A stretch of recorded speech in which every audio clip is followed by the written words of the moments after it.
ได้แล้วได้แล้วมาหนาวแล้วเดี๋ยวจะของมันนะโอ้สบายเลยเย็นน้ำอย่างวะนี่นะบอกน้ำห้วยกวนน้ำห้วยกวนโอ้ขับกันเก็บเอาหินปูนเมื่อหินปูนเป็นข้อมูล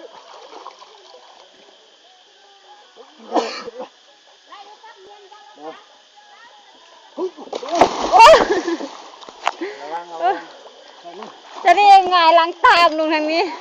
เยี่ยมลงมานี่ลงมานี่เกือบอันนั้นแม่เดินไม่หนึ่งสองสามได้แล้วเสื้อตกบอลน้องเลยว้าเหนื่อยเลย